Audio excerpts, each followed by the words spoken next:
Welcome back to the KWWC. Kevin Walsh here to talk about AEW's Fyter Fest coming up this Saturday. Going to give my predictions for every single match on the show. Make sure you check the description, though, for my Twitter, where I'll be live tweeting throughout this event. So make sure you do go over and give that a follow. Let's get right into the buy-in. Now, this first match is the only match that there isn't 100% certainty that it is on the card, but I believe it is going to be. That is the match between Smiley Kylie Rae and the Librarian Leva Bates. The reason why it is not 100% sure that this match will be on the card is because it was not advertised or featured on AEW's Twitter.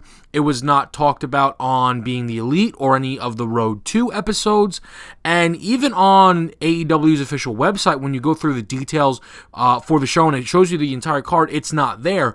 But where this match comes from, and as you see the graphic next to me, ITV tweeted out the entire card, the entire show's graphic, and it included this match between Kylie Rae and Leva Bates. I don't think they were playing fantasy booker. I don't think that they made the graphic up on their own, and it makes sense to some degree because we saw the Librarians backstage at Double or Nothing next to Kylie Rae, so maybe the setup will come somehow throughout this show during the buy-in and be made that quickly, or maybe it's something that they're okay with going in cold. I will say one of the interesting things, and we really only have this graphic to go off of, I think the match is going to happen, and that's why I'm going to give a prediction for it. One of the interesting things, and again, all we really have is this graphic, is that next to the Librarian Leva Bates is the other Librarian, Peter Avalone. I said on the first video on the channel, if you haven't checked that out, make sure you do go and check that out after this video, but I said that the Librarians actually have some true significance when it comes to figuring out how AEW is going to be handling intergender wrestling. Now, I don't think we're going to be getting the story developing that far the first time that we see them together, so I don't think that will impact this match, but I am excited to see that they're going to be featured together on this card, and it'll be really interesting to see how that dynamic plays out. Ultimately, though, I anticipate Kylie Rae winning this match. I thought that she was one of the standout performers on Double or Nothing. She's one of the wrestlers that I heard about because I saw that she was joining AEW, watched as much as I could of her stuff on YouTube, became a big fan. I thought that she was fantastic, again, at Double or Nothing. So right now, she's one of my favorites going, and I think that she could use the win here. She took not only the loss at Double or Nothing, but she is the one who was pinned by Britt Baker in that fatal four-way. So her getting a pinfall victory here in this match, I think would be great for her. I think she has a genuine chance to be the first ever AEW Women's Champion, so why not get her going with a win? Next match on the buy-in is the Triple Threat Tag Team match, where the winner will be advancing to a match at All Out for the opportunity to receive a first-round bye in the AEW Tag Team Championship tournament. I love that there's implications here. I think when you just kind of throw certain matches together, right, they don't have the ability to have weekly TV right now, so a stipulation like this where there are future title implications on the line add a lot to the match. It makes the match more important. That's what they've done here with this stipulation. It's going to be the Best Friends versus SCU versus Private Party. Now, and for me, this really does come down to the Best Friends or SCU. The Private Party are an up-and-coming team for AEW. They kind of fit under the umbrella where they don't need a pinfall victory to come out winners on this card. I think it applies to a couple of spots throughout this card. It applied at Double or Nothing where the showcase and the opportunity for them to have the most eyes that there's ever been on one of their matches. And if they can impress, that is a win in of itself. And I think that is what Private Party has the chance to get from this match, but I'm not expecting them to pick up the victory. I flirted with the idea of going with SCU. I thought that maybe the guys would, for AEW, be prioritizing getting them a victory in the first time we're seeing them in terms of Scorpio Sky and Frankie Kazarian. I guess I should clarify that because SCU is Scorp, Frankie, and CD. CD is going to have a singles match later on in the show. Getting these two their first time having a straight-up tag team match, a victory.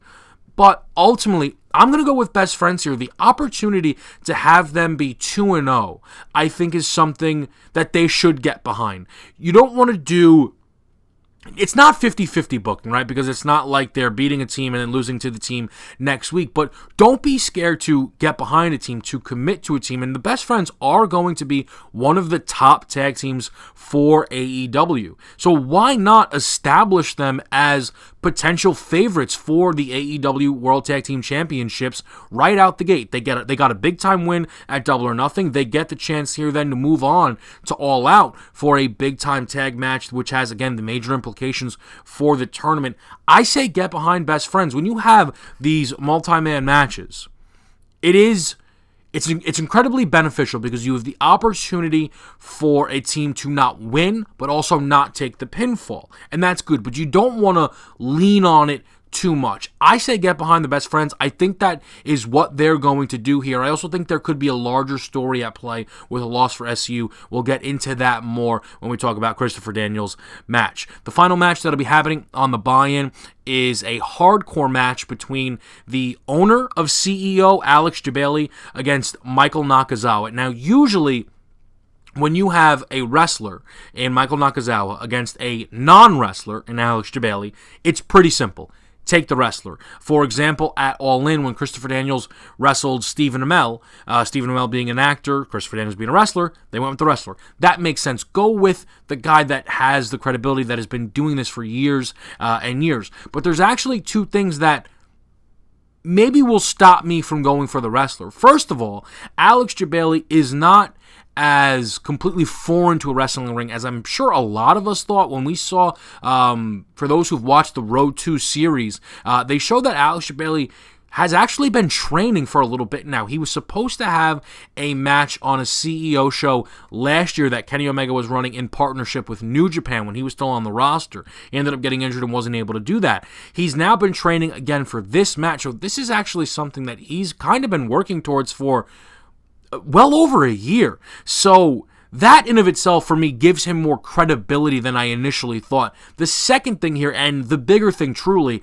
is that it's a hardcore match. Once you bring weapons into it, all of that giving the wrestler the win kind of goes out the window because it's not a straight up wrestling match. And it also does allow for interference, and that's why I'm going with Alex Jabali, is because I think there's a real shot that we see Matt Jackson interfere in this match. It could complicate things, especially with him being on the card later on in the show, but the feud between Matt Jackson and Michael Nakazawa kind of created this match that we're getting in the first place between Jabali and Nakazawa. Why not give a payoff? Why not, or at least add to that storyline? We know that the Nakazawa Matt Jackson stuff is not something that they've forgotten about. We saw that referenced on the buy-in show for Double or Nothing. So I think there's a real shot that we see Matt Jackson get involved. Who knows? Maybe it sets up a match for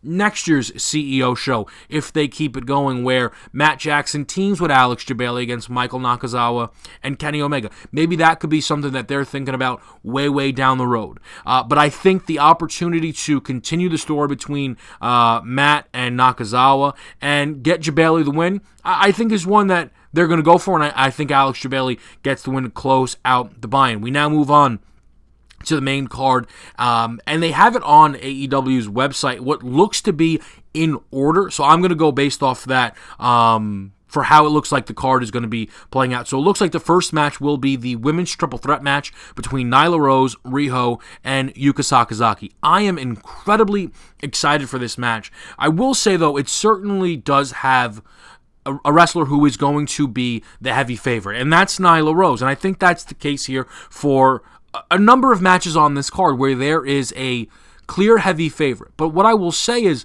I think there's a chance that AEW takes one of those matches and goes for an outside-the-box win, goes for a shock victory. It doesn't have to be jaw-dropping. It doesn't have to be, oh, I can't believe they pulled the trigger there.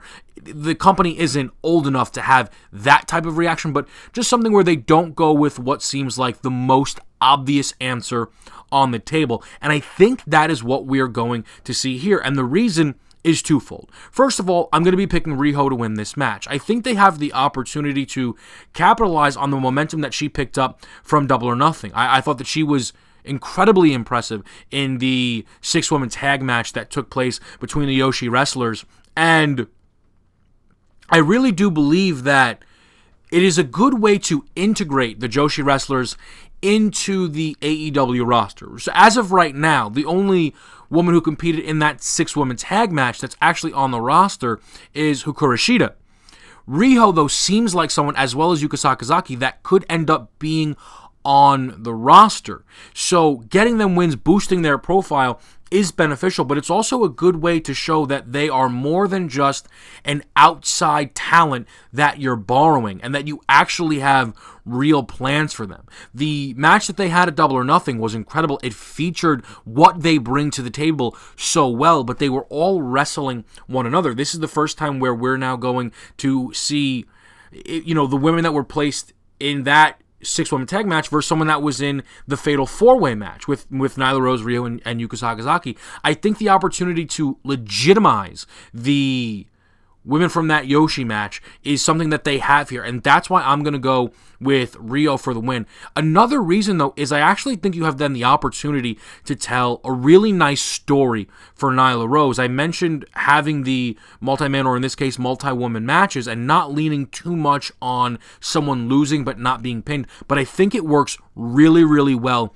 for Nyla Rose, where she can get increasingly bothered by the fact that she's not picking up victories but isn't being pinned, that she's can start to say, I'm being put in multi-woman matches because they're scared of what I'll do to someone one-on-one. The people that are beating me, they're not beating me, but they're simply escaping. They're surviving. Who is willing to come out and face me one-on-one? And this is something that they have the opportunity to build all the way to TV. Maybe Nyla Rose loses this one and then is placed in another multi-woman match, maybe at All Out, and then she takes this to television, comes out, cuts this promo, a promo that will have a ton of purpose and logic behind it, and maybe her challenge answered by Awesome Kong. I thought their stare down got a tremendous reaction at Double or Nothing, and I think that is something people would love to see. So I think for the opportunity to really legitimize the Joshi wrestlers as a part of this roster, as well as to tell that story for Nyla Rose, I'm going to go with Riho here. I also think you could have, the same logic could lead you to picking Yuka Sakazaki, but I just felt like Riho stood out a little bit more for me at Double or Nothing, so that's why that is who I'm going with here for this match. The next match they have is Christopher Daniels versus Shima.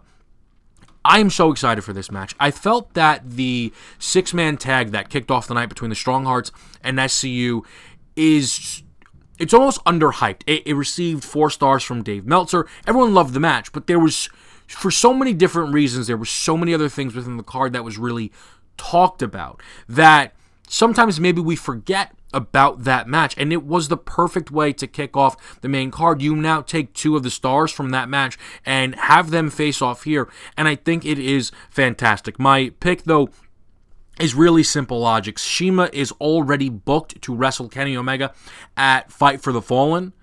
Give him a victory before that match. Omega beating Shima at Fight for the Fallen is a 99.9% lock, but if he loses to Christopher Daniels, it's 100%. You put the chance that Shima could possibly have an absolute 0. There's no way he's going to lose to Christopher Daniels and then go and beat Kenny Omega. He has a good showing here. It gives him that momentum, and it also then, at the minimum, increases the importance of the victory for Kenny Omega when he wrestles Shima. But also, it has a great chance to tell that story for Christopher Daniels here. I think this is one of the things that AEW can do when they talk about the importance of wins and losses, is not just telling stories for the wrestlers that are winning, but tell those build-back stories or different stories for wrestlers that end up losing. And that's why I mentioned SCU not getting the win on the buy-in, is for all 3 of those guys to kind of have to refocus. Christopher Daniels talked about this in one of the Road 2 episodes, that this is a bit of an adjustment for him. He's been doing so many 6-man tag matches over, really the last year, especially in 2019, where they haven't wrestled a ton, and when they have, they really have been appearing as a trio in terms of CD, Frank, and Scorp Sky. So it's an adjustment for him, but you can also say the same for Scorpio Sky and Frankie Kazarian, making that adjustment, getting used to it, because they also have been running a ton of 6-man tags. And I think that story for SCU, it doesn't have to be elongated, but them kind of having to resetting after a down Fyter Fest where they all come out on the losing side of things is just a nice natural progression, a nice way to build up for all three of those wrestlers. So I think that Shima gets the win over Christopher Daniels. We move on to the Fatal 4-Way, and this is probably the match where the idea of what I think is going to happen and what I want to happen have completely blended, and it's hard for me to tell which one it is more at this point. I've had this idea pretty much ever since this match, to a degree, before this match was booked, in some way getting to the end result, but once this was booked, I think it sets up AEW perfectly to have something happen at Fight for the Fallen, and then that'll take them to All Out. So the match, it's a Fatal 4-Way between Hangman Page, who's one of the number one contenders for the AEW World Championship, Jungle Boy, Jimmy Havoc, and MJF. And obviously, they all want to win this match, right? But I think I could make the argument that Hangman Page, especially considering the promo that he cut on Road 2, where he was talking about how excited he is to beat up MJF. Jimmy Havoc also tweeted out, I remember when this match was made official, that he couldn't wait to punch MJF in the face. And Jungle Boy as well, we saw him make that move at Double or Nothing to come down to the ring to stop MJF from cutting his promo on Bret Hart and Hangman Page. That those three wrestlers, as much as they want to win the match, they might want to beat up MJF a little bit more. That their priorities actually might be off just a touch for MJF.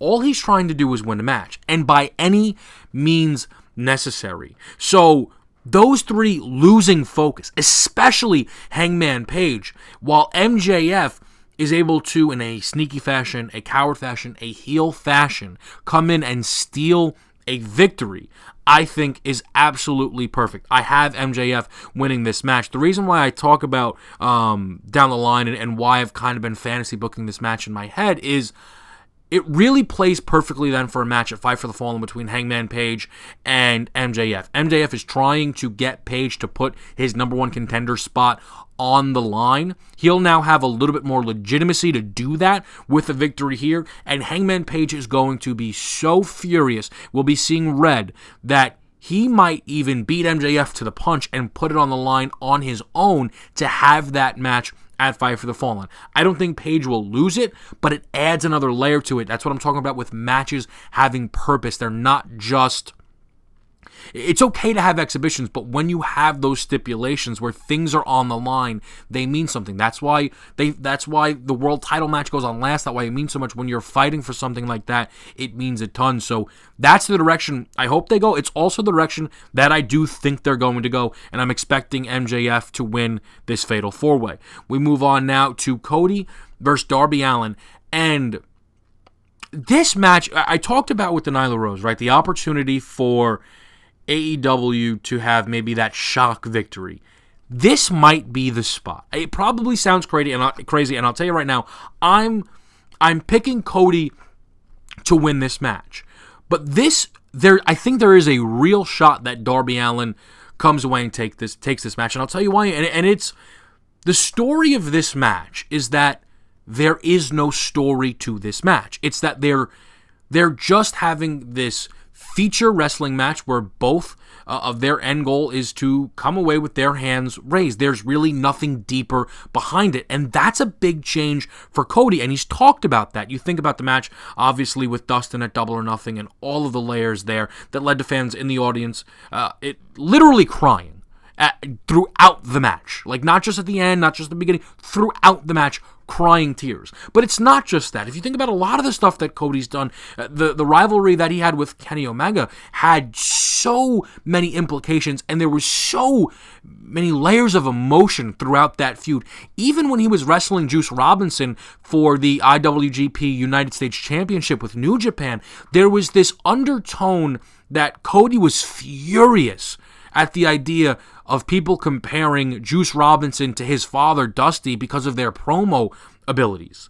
And that little extra right there is kind of what can turn up a Cody Rhodes match and what makes it a little bit more special, but also it gives Cody more purpose going into the match. He doesn't have that here. And Darby Allin never needs any of those things. He doesn't need to be wrestling his brother. He doesn't need to be wrestling someone for the top spot in a faction. Every single match, he goes out with the same purpose: to go all out and to get a win. Every single time, to make that name for himself, make sure that he stands out, and to do whatever it takes to be victorious. And that is kind of why I think there's a chance for them to flirt with the idea of Darby taking the win, where Cody maybe just looks a little bit past Darby Allin, because not only, again, you don't have that deep backstory, but the match that's already booked for Fight for the Fallen, where Cody is going to be wrestling alongside his brother, coming off that war with him at Double or Nothing against the Young Bucks. And even still, there is a world where Cody and Dustin end up entering the tag team tournament. Maybe this tag team thing has a little more legs than probably most think. Again, my expectations are Cody winning this match and them wrestling the tag match at Fight for the Fallen, and that probably being it for a little bit, then Cody going back to singles wrestling. But if he's going to be doing the tag team stuff for a little bit, why not make an instant star out of Darby Allin and boost him up the card? A win over Cody on this show instantly makes people care a lot about him. Again, I'm going with Cody. It's the safer pick, but I do genuinely believe that there is a real chance that Darby Allin comes away with a win. 2 matches left on the card, and the next one, I'm really glad that I waited to do the recording when I did, because I would have missed the announcement that Jon Moxley and Joey Janela was going to be a non-sanctioned match. And I would have wasted a ton of time wondering how AEW was going to work around the fact that they were going to likely bring in a ton of weaponry into this match. And at the time, it was just going to be a normal match. There were 2 things that really stood out for me in the package that announced this was going to be a non-sanctioned match. One was, I thought it was a really nice touch, is they said the match had no rules. More so than non-sanctioned. That's what it says on the poster, but the idea that the match has no rules is perfect, because it's as if to say there's nothing we can do to contain these 2 wrestlers. They are both out of their minds. They're going to go crazy. There's nothing we can do to contain them, so why bother? It's non-sanctioned. The second thing, and the thing that really stood out, was them using old CZW clips of Jon Moxley. This is going to be the match, no doubt about it, that is going to have everybody talking after Fyter Fest. Good, bad, great, blow your mind, 5 stars, 6 stars, 2 stars. Everybody's going to be talking about it because it's Moxley's first match in AEW. He's had a couple matches for New Japan and a couple of matches on the independent scene since coming out of his contract and coming back as Jon Moxley. But this is the first match for AEW, and also this is going to probably be the match closest to the stuff that Moxley used to do way back when. And that's why we see those old CZW clips. I don't know if they're going to be pulling out screwdrivers and light tubes and forks. I don't know how far they're going to push it, but they are going to push it far. It is going to be incredible. It is exciting, and it really is going to be the match that everybody is going to be talking about. It's the one that, without a doubt, has the most intrigue behind it. With that said, it's the easiest one to predict on the show. It's Moxley's first AEW match, and it's going to be his only AEW match before All Out, where he's wrestling Kenny Omega. On July 13th, the Fight for the Fallen date, he's going to be in Japan wrestling in the G1 Climax. There's no AEW shows between Fight for the Fallen and All Out, and even if they randomly announced something to put in the middle there, Moxley could still be in Japan for the G1 Climax. It expands a month long. It is an incredibly long, grueling tournament that they have over there in Japan. One of the best in the world. Recommend anybody to continue to watch it and stick at the minimum with Moxley stuff that he'll be doing in the G1. But he's going to be over in Japan. So realistically, it's the lone match he'll have before the Omega match, and it's his first AEW match. Of course, Moxley is going to be winning, but it still, despite that, is probably a match that people are most excited for on this card. We get to what, again, is as they have listed here as, I believe, the main event, and probably what is going to be the main event, and that is the Elite Kenny Omega and the Young Bucks going up against the Lucha Bros and Laredo Kid. The first big thing here probably is this is going to, I think a lot of people will be introduced to Laredo Kid here. He's certainly the least popular of these 6. That's no slight. The other 5 are some of the biggest names in wrestling. When this was announced, I didn't really know Laredo Kid much. I watched a match that he had in AAA against Sammy Guevara. That was a ton of fun. I also watched him top 40 moves videos of his, and he did a springboard acai moonsault, one of the coolest things I've ever seen. So I'm incredibly excited. I think that this match is going to be awesome. I do also find it to a pretty easy outcome to a T. Kenny Omega pinning Laredo Kid to get the win. Omega in his first match in AEW took the loss. You probably want to get a pinfall victory under his belt, and we just don't know how long Laredo Kid will be involved with AEW. We really don't know if he's going to be doing anything past this match, so getting Omega the win makes a ton of sense since he did lose his first match for AEW. You want to start to build back up Kenny Omega, because obviously he's going to be one of their top guys. The one thing I will say that's going to be pretty interesting with this match is the interactions between the Young Bucks and the Lucha Bros. On Double or Nothing, the Bucks beat the Lucha Bros to retain the AAA Tag Team titles. They then went to Mexico, defended them, and lost them to the Lucha Bros. So their story continues here, and it's going to be interesting to see how this story continues to progress. Obviously, we know the Bucks won't be wrestling them at Fight for the Fallen since they already have the match booked with Cody and Dustin, but is there a chance that they are wrestling again at All Out? It'll be interesting to see how they handle the ideas of rematches and how much they want to space those out. So that's going to be something that I'm looking for to watching this match. I mean, at the end of the day, the match is going to be tremendous. I mean, you have 6 awesome wrestlers all in the ring at once. What do you expect? It's going to be a fantastic match, but ultimately, I expect the Elite to close us out here and get a victory in the main event. That is all of my predictions for this show. Incredibly excited. Again, I recommend you guys checking the Twitter link down below in the description. Follow me there over on Twitter. I'm going to be live tweeting during this event. We interacting with you guys as you tweet along. And do comment down below. Here's what I want to ask you.